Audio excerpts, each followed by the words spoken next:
ORD is probably the most unusual game I've played all year, but is it even a game?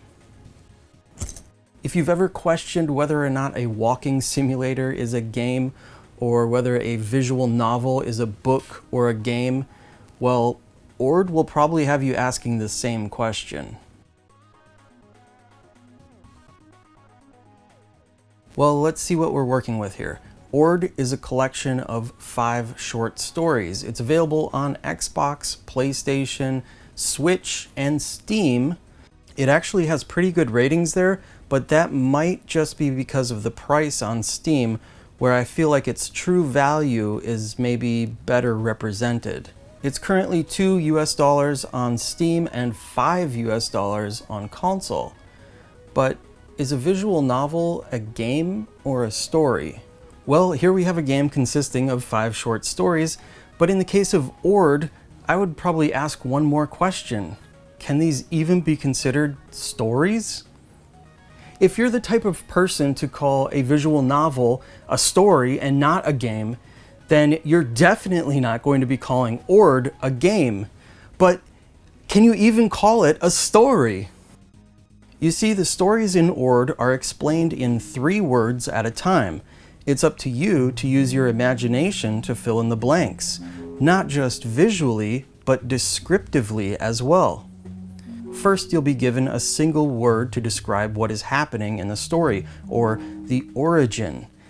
And to respond to that, you'll be given 2 options, 2 one-word responses.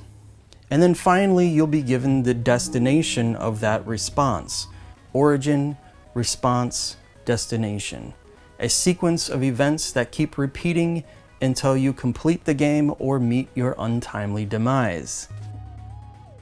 So you'll be navigating branching paths and memorizing outcomes to various situations in order to avoid a game over. Some of these outcomes are predictable, others quite surprising. There are no graphics or music, it's just a few words at a time, and sometimes a few minor visualizations, like this rain effect. Or if you eat these mushrooms, things start to look a little wacky.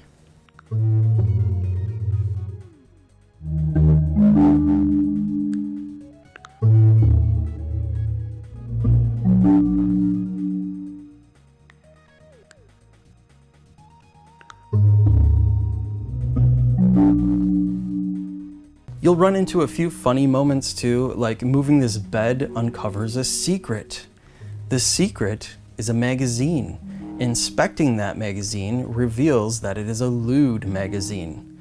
When you attempt to open it, the pages are stuck together.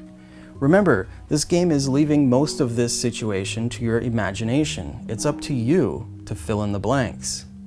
Now let's forget about the lewd magazine for a moment. This game can also be good practice for young children or adults to use their imaginations, read words, and memorize outcomes. It also dishes out the story ridiculously fast, skipping over those tedious words and getting straight to the result. The main story is Quest.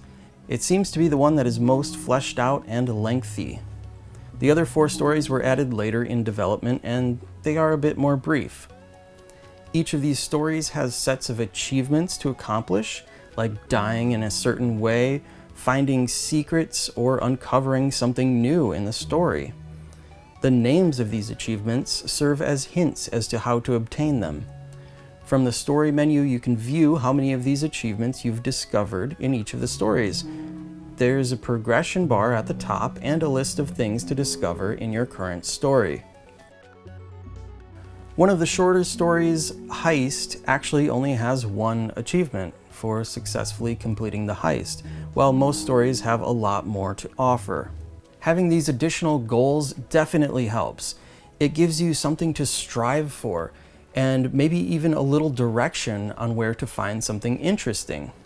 Anyway, this certainly has been a unique game. I love taking a look at unusual games and seeing new ideas. I can't say that I would have ever thought of doing something like this. It certainly is interesting. If this intrigues you, check it out. It's available on most modern platforms. If not for $5, then maybe the Steam version, or set a price alert for when a sale comes up.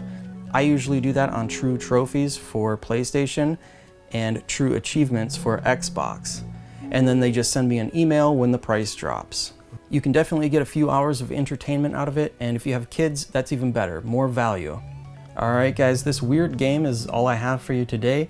If you're ever curious about more of my pickups, usually on Vita, I post most of those on my Twitter, so you can always follow me on there too, at IDoGamesFL. I've actually been getting a lot of Japanese Vita stuff lately. Anyway, thanks for watching. Until next time, I will see you later.